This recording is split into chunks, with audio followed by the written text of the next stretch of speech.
Hello, it's my old friend, Dr. Ali Benazir. Nice to see you. Great to be here. Thank you, Rebecca, for It's having me. so exciting to have you on the podcast. I can't wait to tell my listeners about you. You are such an illustrious guest.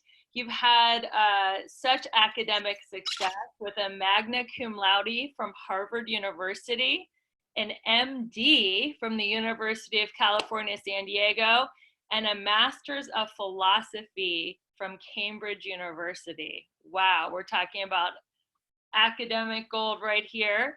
And you're also a certified clinical hypnotherapist, an NLP master practitioner, and there's more.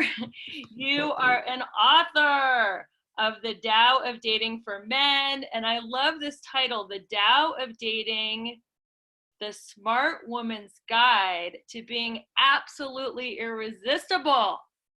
Oh my God, what woman doesn't want to be absolutely irresistible? Why be partially irresistible when you can be absolutely irresistible? Absolutely Right. irresistible. In this book, The Tao of Dating for Women, The Smart Woman's Guide, was one of the highest rated dating apps on Amazon ever.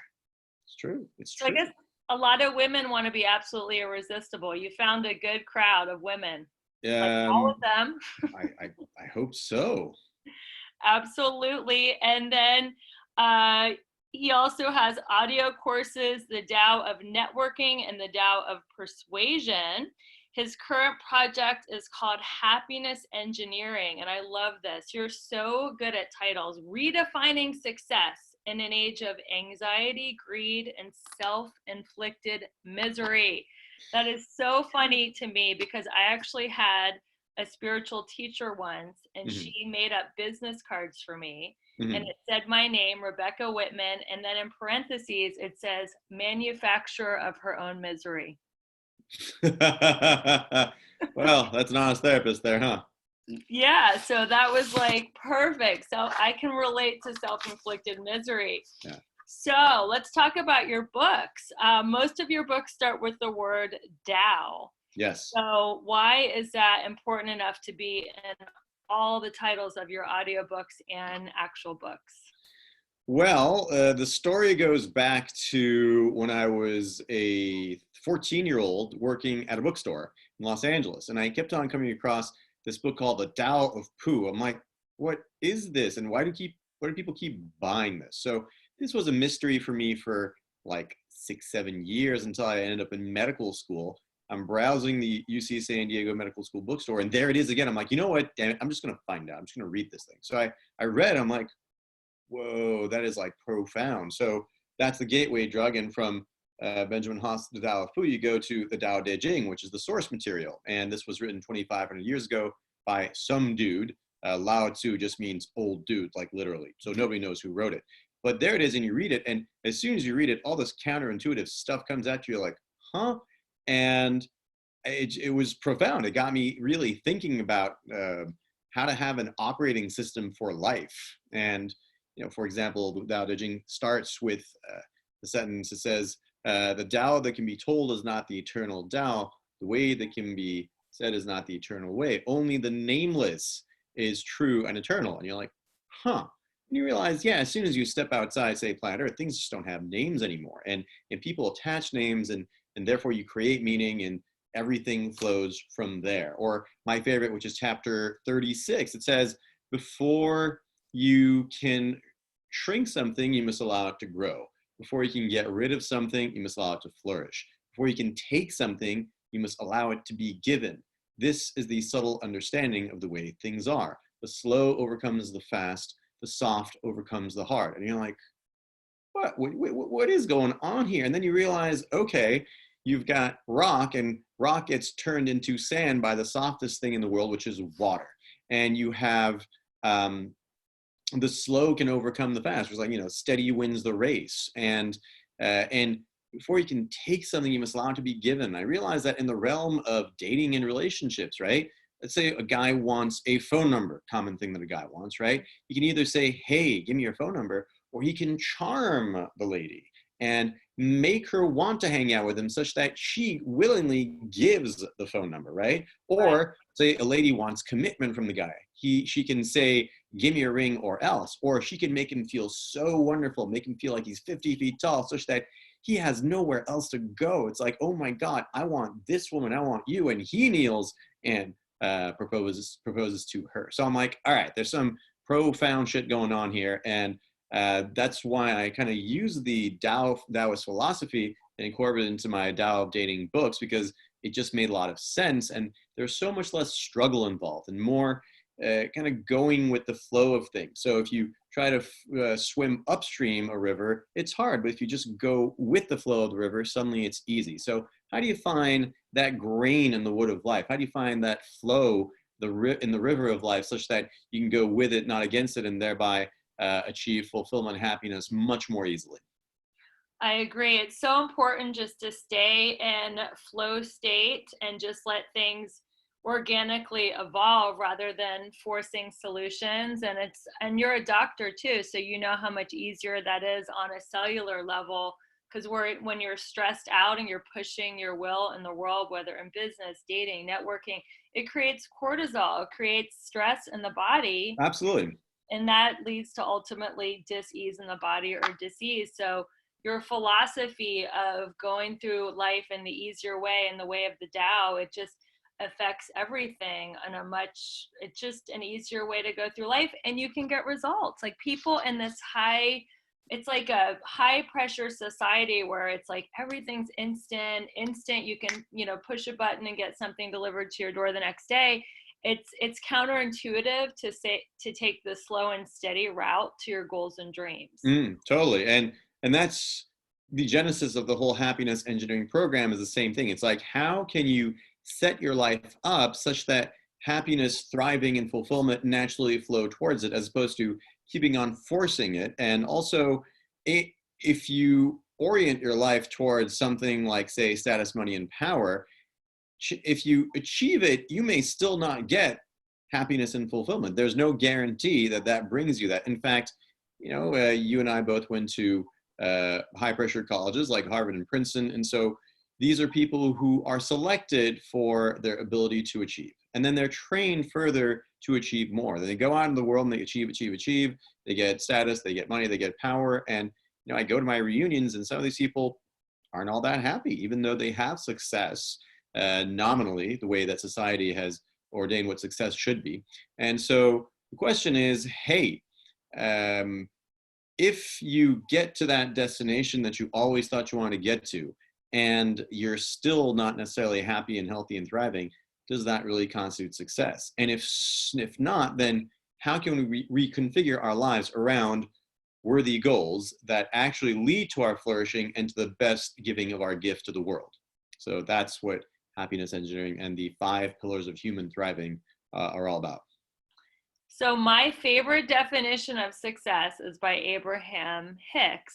Mm-hmm. And they say it's not the money or the stuff, it's absolutely the amount of joy you feel. Mm-hmm. So if you're the most joyous person at the reunion, in my opinion, you're the most successful. But what is your definition of success? Well, I've spent a lot of years thinking about this kind of thing in the Tao Te Ching and Buddhism and all that, and what is the meaning of life, what is the purpose of life. And I came up with something that makes sense for me, which is that we've all been given certain talents as human beings, and we all have a gift to give. And the point of our presence on this earth is to give that gift as fully as possible. Your dharma. So, pardon me? Your dharma is the gift that we were meant to give. Sure. I mean, some places, you can call it dharma if you want, but the idea is that here's this thing that you can do. Maybe you can sing really well. Maybe you can write really well. Maybe you're a great healer.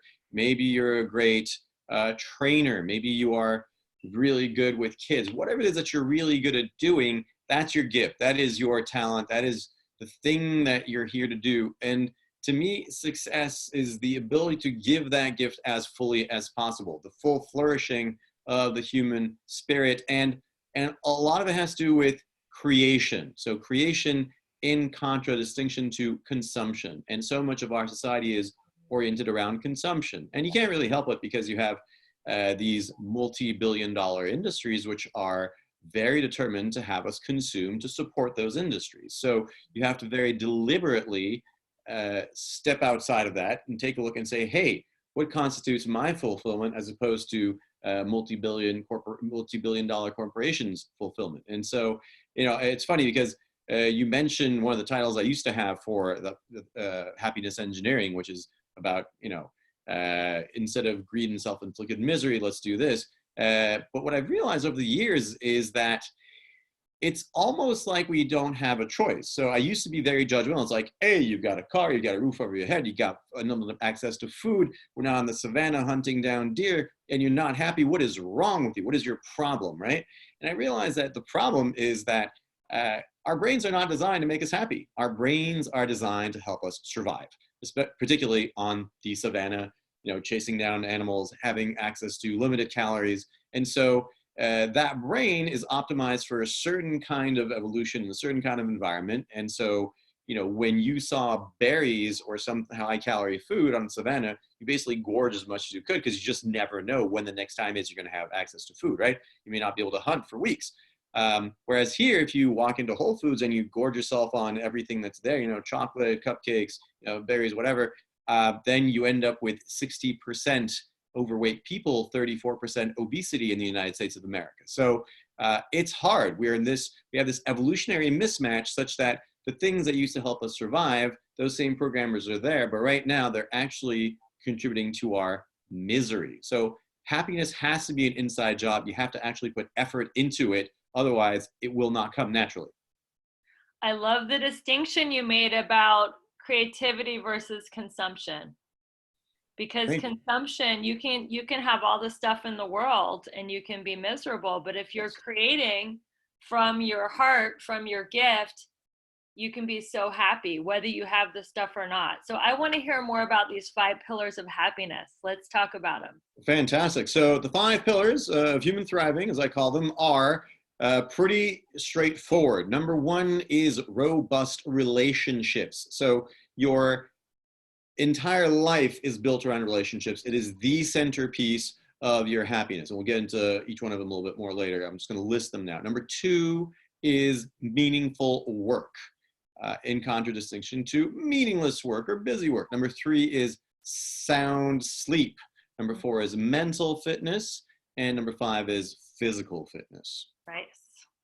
And so shall we start with the relationships thing? Yeah. I think that was important. So the longest longitudinal study that's been done of human happiness is the Harvard Grant Study, and they studied members of the class of, I believe, 1929 to 1933, of which John F. Kennedy and Norman Mailer were members, and some of these people are still alive. They're in their 90s, and they're still kicking around, and they found that the number 1 determinant of your long-term health and happiness and thriving is one thing and one thing only, and that is relationships. So happiness equals love, full stop, as George Valent, the administrator of the study, likes to say. And so this may seem obvious, but my observation is that in American society, Western achievement-oriented societies in particular, people tend to use their relationships to support their work. And that's an inversion of the natural order of things. It should be that your work supports your relationships. The relationships is the thing. So if there's a time when you have to skip dinner with your family to finish a report, you decide how you're going to go and hang out with your family instead of the report. Okay, so, and leaving friends behind, not having time to talk to people, not having time to hang out. So how do we prioritize relationships in our life? So first off, it's a mindset that, hey, this actually matters a lot to me, right?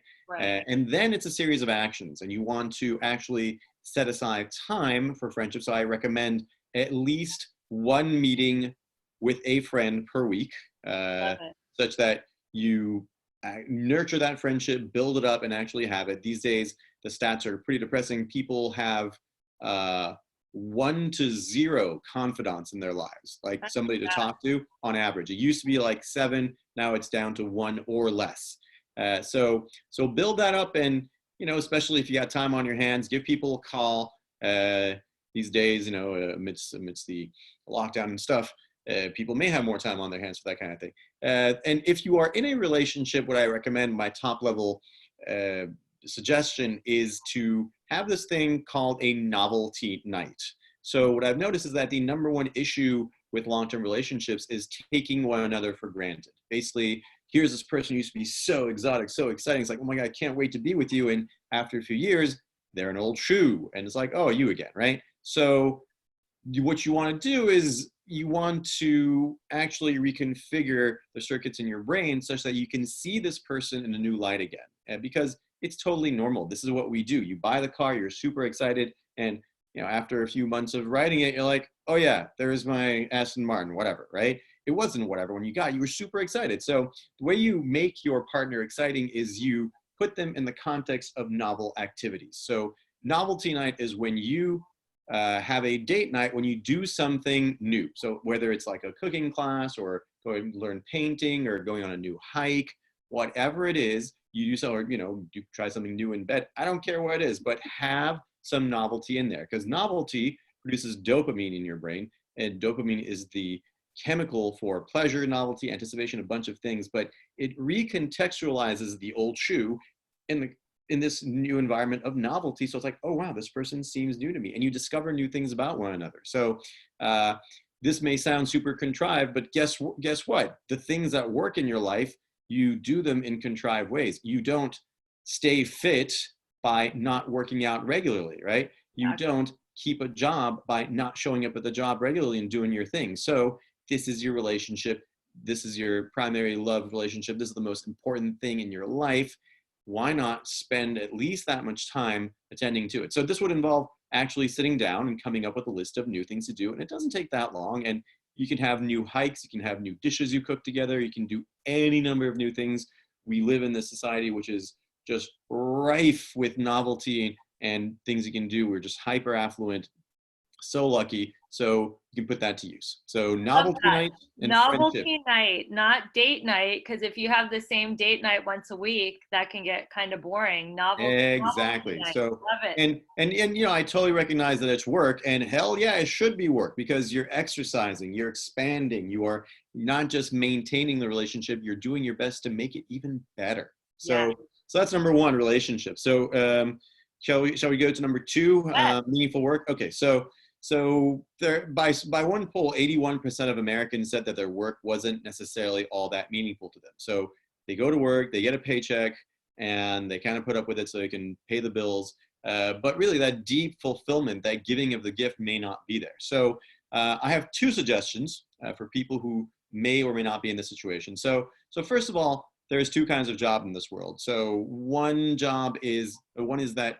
you are fulfilling your dreams, and the other is that you are fulfilling somebody else's dreams. So when you're fulfilling somebody else's dream, that's called a job. So I really like the story about the three bricklayers, right? This guy comes to this construction site and sees these three guys laying bricks, and he asks the first person, hey, what are you doing?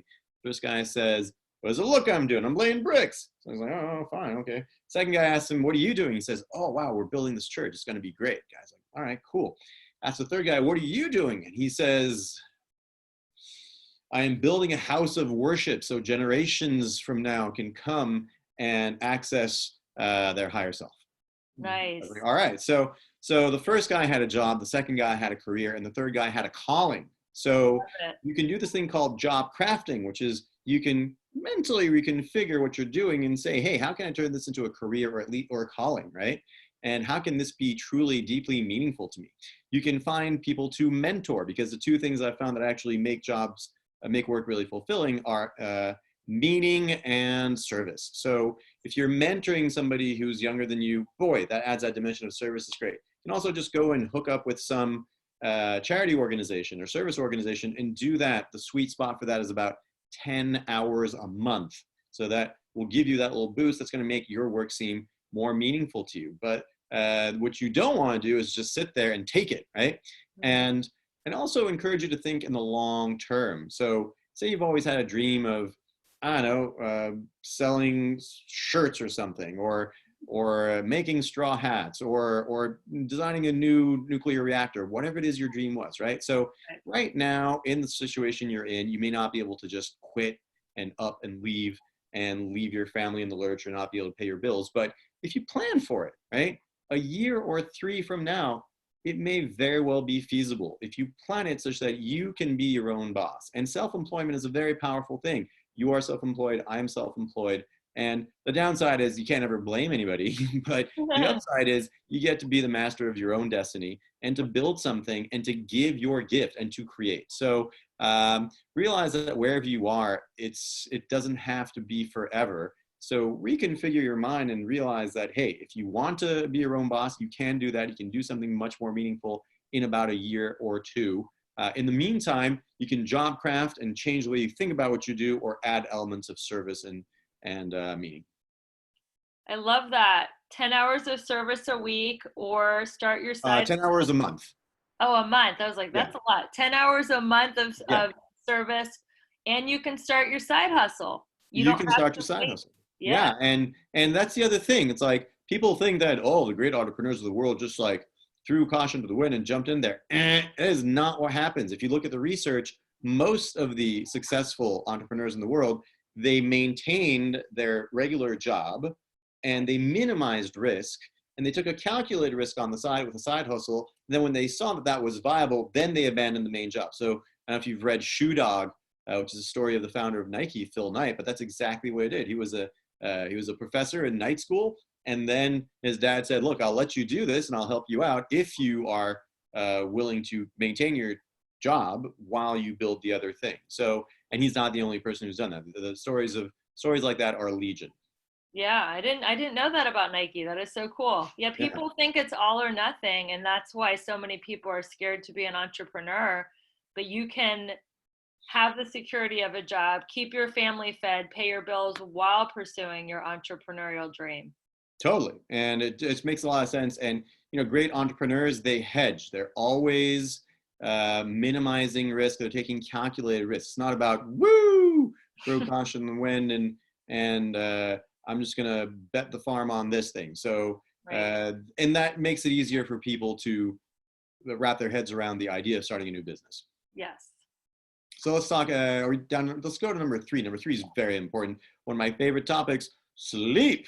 Okay, so, so I have been in a cohort of people who all their lives were like, I'll sleep when I'm dead. They think that sleep is optional. I think it's just like this bottomless account they can withdraw from with no penalty. And that is not how it works. Okay, so you lose sleep, that's it, it's gone. Okay, now you think you're gonna sleep 5 hours a week until the weekend, you're gonna make up for it. Well, guess what?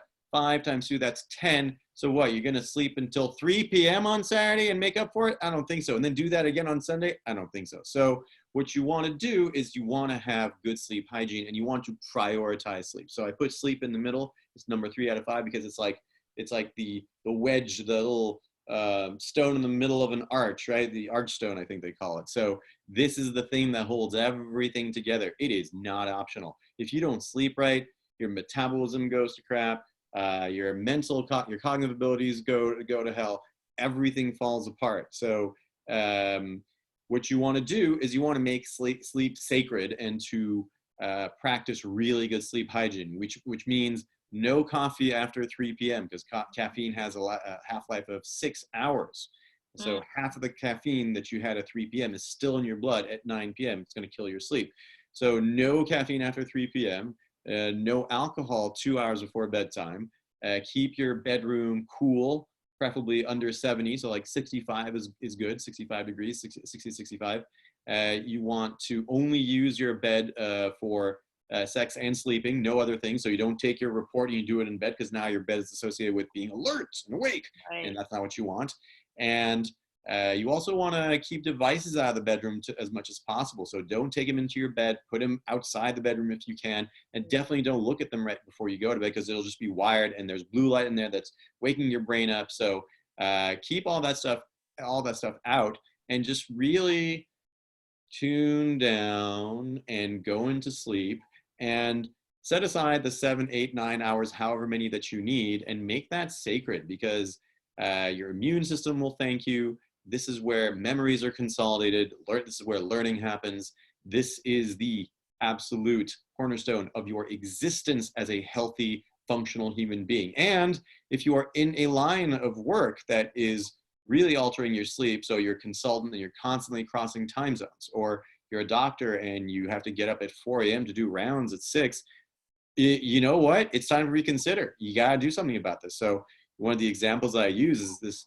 There's this great doctor here in Los Angeles, and he's a total hotshot, and he has an appointment at this major hospital and this major university over here. He has another job as the doctor to a professional sports team. I mean, the guy's doing really good, right? At the same time, his wife just gave birth, and he wants to spend time with his kid. So this guy has been getting 5 hours of sleep for years. And you know what? He's completely wrecked. So if that is what success is, if it involves destroying your body, then that's not really success, is it? So let's make sure the first things get taken care of first, and sleep is sacrosanct. And to all the men, I say, go get a sleep study. 24% of men have sleep apnea and they don't know it. And sleep apnea is contributing to about 55,000 accidents on the road per year because people fall asleep behind the wheel. I was very nearly one of them. So I got fixed about 5 years ago. I finally went, got a sleep study, got diagnosed, got a machine. It's called a CPAP, continuous positive airway pressure machine, and it is life altering. So if there's one piece of advice I always give in my happiness engineering talks, is to go get a sleep study. You have no idea what the quality and quantity of your sleep is currently. So we need to figure what that is. If you have a sleep disorder, to find out what that is. And if you don't have one, thank the Lord, and keep that baseline so you can compare it later on.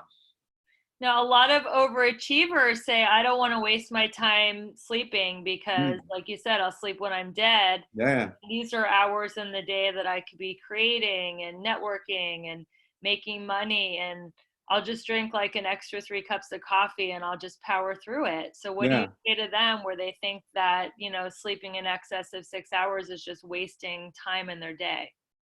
Let's see if I can find a good metaphor here. That's like burning $100 bills in your fireplace to keep you warm. It is not efficient. Yeah. It is not prudent, and it is not sustainable. So you're basically using up your body in a way that it wasn't designed to do. And eventually the quality of whatever you're doing is going to go down. And, maybe you don't want to live past 55. I don't know. But if you do, then this is definitely not sustainable. And the sleep apnea thing and the daytime drowsiness thing is no joke. I mean, I have had many, many close calls in my life when I'm driving down the 405, bright daylight in my face, 2 p.m. in the afternoon, and I'm almost hitting the median barrier because I'm falling asleep behind the wheel. So how many times does that happen to shorten your life expectancy of that of a whole bunch of people around you? So if you are, in fact, short sleeping chronically, you are a danger to yourself and a menace to society. So stop doing that. Yeah, get some sleep. All right, let's move on. What's the next area of Number four is what I call mental fitness. And for years, I've been harping on about meditation. Hey, people should meditate, but that never really sat well with me. It's like, I'm just not a meditator. So I just put it this way. It's like, let's say you want your body to be fit, not flabby. What do you do for your body to be fit? And people say exercise. Pretty straightforward, right? There's a no-brainer for you. Okay, so do you want your mind to be fit or flabby? Most people would say fit. And what do you do to make your mind fit? And the answer to that is you meditate. So meditation is the analog to exercise for your brain, for your mind. And the reason is that, look, you've got this thing, which is the most complex piece of machinery in the entire cosmos. It's been dropped into your cranium without an instruction manual. This is a very bad joke that creation has played on us, but there it is. You have this thing, it's amazing, you don't know how to run it. So meditation is how you learn to run your own mind. Otherwise, it's going all over the place. You're walking down the street, you're having 10,000 different kinds of thoughts. Somebody from behind looks like you're actually like, oh shit, suddenly you're feeling all these feelings. Oh my God, deadline this, do that, as opposed to just walking down the street and enjoying the day. And the ability to focus is probably the number one skill of adulthood. And when you meditate, when you practice focused meditation, that's what you're cultivating. You're cultivating the ability to focus and to be able to direct your mind where it wants to go, as opposed to, direct your mind where you want it to go, as opposed to where it wants to go. So that's why I recommend that people take up a meditation practice. And can we do a 1-minute meditation here? I mean, I feel like this is the time for people to learn how to do it. Yeah, teach us. If What not, is your practice? if not now, then when? So the practice that I've been using for about 20 years is called the Hum Sa meditation. And Okay. it comes from various practices, Buddhist practices, tantric practices. Everybody's got it. It's great and it's really simple. And it involves three things. So you take a deep breath and close your eyes. The first thing you do is you focus on the sensation of air coming through your nostrils. Just like that. You feel it coming in, feel it going out. And then the second thing that you do is on the inhalation, you say silently hum. And on the exhalation, you silently say saw. Don't worry about what they mean. It's just something to focus on. And then finally, the third thing is you take your eyes as they're closed and you look up. You look up behind your forehead at the space in between your eyebrows. So three things. Pay attention to the breath and feel it. Number two is hum on the inhale, saw on the exhale. And the third is look up. And you may notice that as you do these three things, it becomes impossible to have any thoughts. Go ahead, try to think when you're doing all those three things, and you really can't have any thoughts. So while you're doing this, if you are having thoughts, it's because you forgot to do one of the three things. So just go right back to center, go right back to feel the breath, say the mantra, hum, saw, and look up. And as you do that, your brain will feel different. So I'm gonna shut up now for a minute and we're just gonna do that. Feeling the breath as it comes in. And exhale. Saying hum on the inhale, quietly. And saw on the exhale, quietly.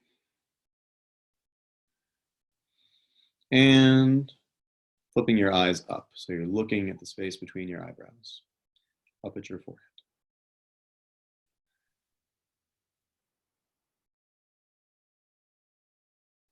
30 more seconds.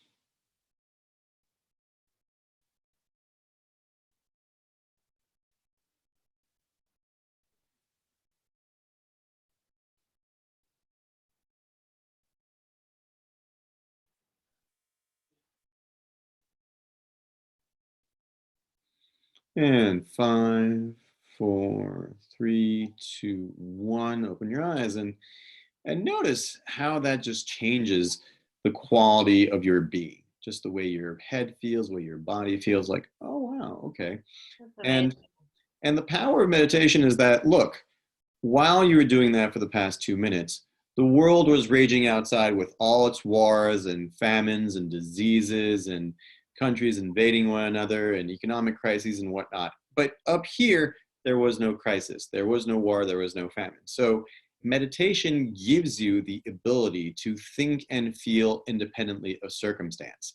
And that is a superpower because there's always weird stuff happening out there. So if you can create your own little sphere of peace and quiet and focus right here, guess what? You can do anything.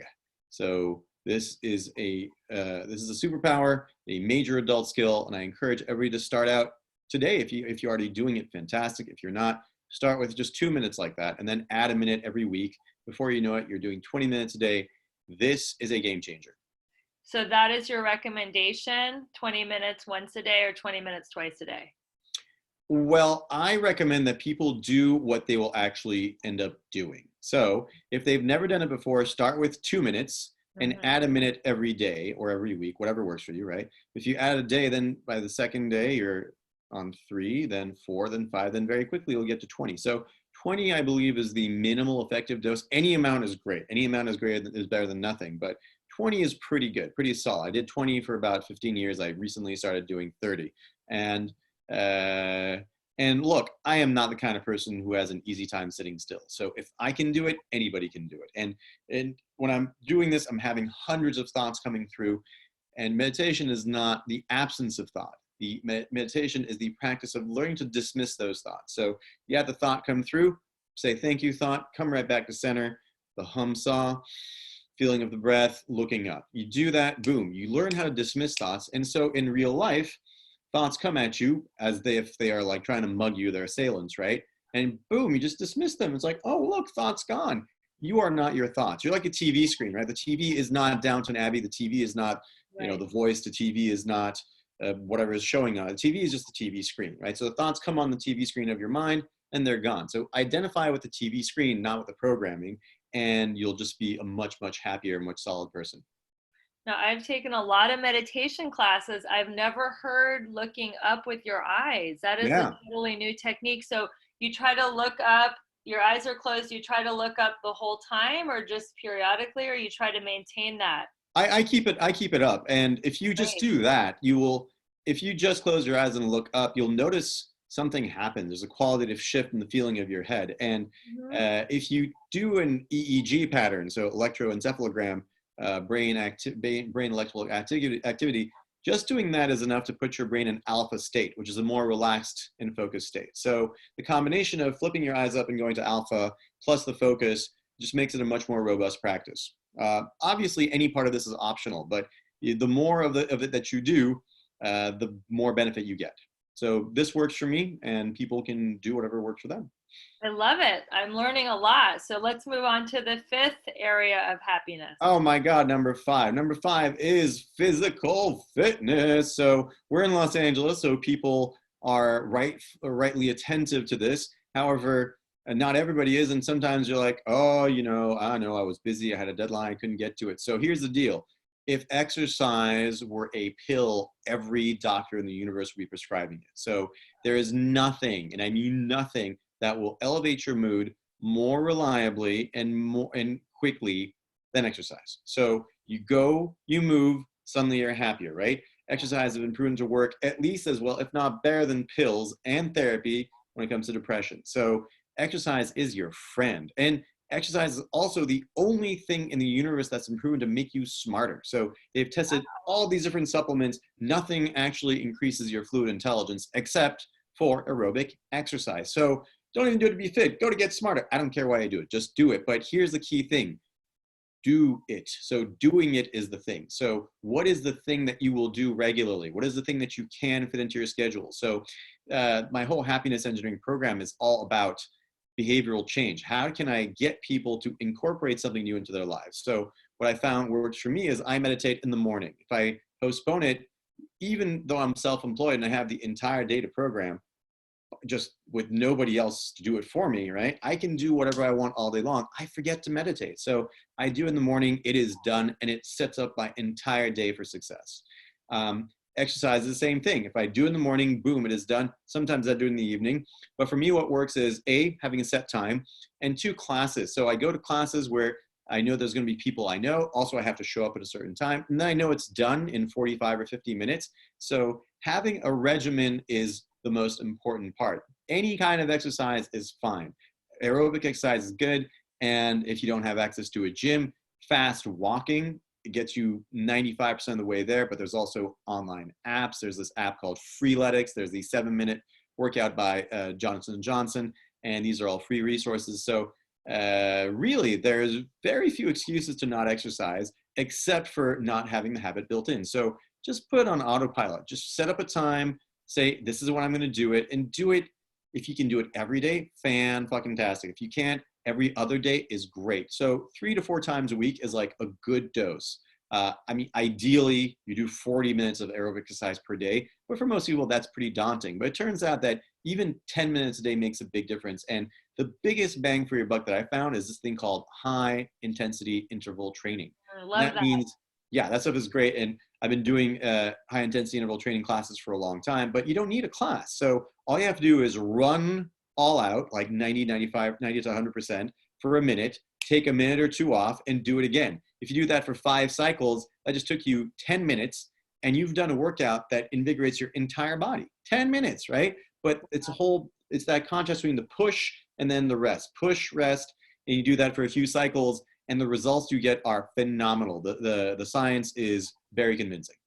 I love it. So I talked to you about what's happening in the world with the coronavirus, and we're not focusing on it, but it would be inappropriate not to at least touch on it, because Of this course. is what's happening right now. We are actually in quarantine. So how can people soothe their anxiety, or even, I dare say, be happy during an international pandemic like what we're going through? Yeah, so I've been rereading this book that I reread at least once a year. It's called When Things Fall Apart, Heart Advice for Difficult Times. It's by Pema Chodron. And here's the thing. There is never a time when things are not falling apart. There is never a time that aren't trying times. I mean, there's always something going on. And that's the thing to recognize. It's just like, look, this particular configuration of things right now may seem harder than usual, but really, there's never a time when things are like super insanely easy and there are no problems in the world. So it is mostly a matter of focus. So you may choose to focus on the fact that, oh no, there's a war raging out there and there are bugs trying to get me, right? But there's always been bugs trying to get you. Every day, there are millions of things trying to kill you. And guess what? You have survived so far and they haven't killed you, so triumph. So we can celebrate that triumph. We can celebrate the fact that your immune system has been working so far and is still working right now. You can focus on the fact that you have food, you have roof over your head, you have friends you can contact. So there's a lot that we can be grateful for. So gratitude is all about appreciating what there is as opposed to bemoaning what there is not. What is not is always infinite. You can always say, where's my yacht? If you have a yacht, you can say, where's my super yacht, right? That does not necessarily get you to happiness and thriving and fulfillment. So the goal here, once again, is to get you to be the best version of you that can give your gift to the world. So how do we empower that? Empower that with gratitude and being present. And you got time on your hands. Look, this could be an extraordinary opportunity to start that meditation practice you've always wanted to have, but never got around to doing. Well, guess what? Do you have 10 minutes a day now to start a meditation practice? I think you do. Do you have time to start that exercise practice? Maybe you do. Do you have time to reconsider that job that, hey, maybe you even got laid off of that job, which you didn't really enjoy anyway? Oh my God, time for a new career. So the point is, this could be an extraordinary opportunity for renewal. And look, here's another thing. People are afraid that this bug is going to get them and they're going to die. Well, guess what? You are going to die anyway. Okay, so death is this ever-present thing. It's just that the deadline seems to have been scrunched up a little much closer. Now it's a lot more real. Well, guess what? This is actually the key to your happiness. So the Bhutanese apparently are some of the happiest people in the world because they contemplate their own death 5 times a day. So you're like, oh wow, okay, if I'm going to die anyway, how can I be the best version of me today? So who are you going to call? Who are you going to reconnect to? How are you going to contribute? How are you going to make other people happy? And there's just so many ways of reconfiguring this as an enormous opportunity. Now, of course, if you are one of the people who has gotten sick, is not doing well, well, okay, here's the situation. Again, time to practice mindfulness, time to fully be in there with the sharp, like Pema Chodron says, it's like, the key to happiness and resilience in life is to lean into the sharp points. Like anytime you're uncomfortable, instead of running away from it, you're like, okay, I am meeting this, and feel the thing fully. And in the end, we're all going to die. So lean into that sharp point of death, of mortality, because once you overcome that fear of death, that's the underlying fear to everything else. Death of your job, your relationships, your car, whatever it is, your cat. And so once you reconcile yourself deeply with death, then things get a lot easier. And instead of anxiety, you can start to live, right? And the other suggestion I have is a very practical one, which is to set aside worry time. So say for 30 to 60 minutes a day, I am going to go on a worry binge. I'm going to look at every single website. I'm going to Google News. I'm going to go to CNN. I'm going to BBC. I'm going to go to my Facebook feed. I'm going to wig the crap out of it. And then I'm going to be done. Then for the remaining 23 hours a day, you're good, right? I wouldn't start the day that way just because it sets a tone, but say like 3 to 4, this is what I'm going to do. Get it out of your system, maybe even cry, maybe even panic, and then go, woohoo, okay, I'm done with my worrying thing. And I bet you if you do that for 3 or 4 days, eventually you'll stop looking at the news so compulsively. And don't do it right before you fall asleep either, because then I don't recommend that nightmares and program your subconscious in bad ways.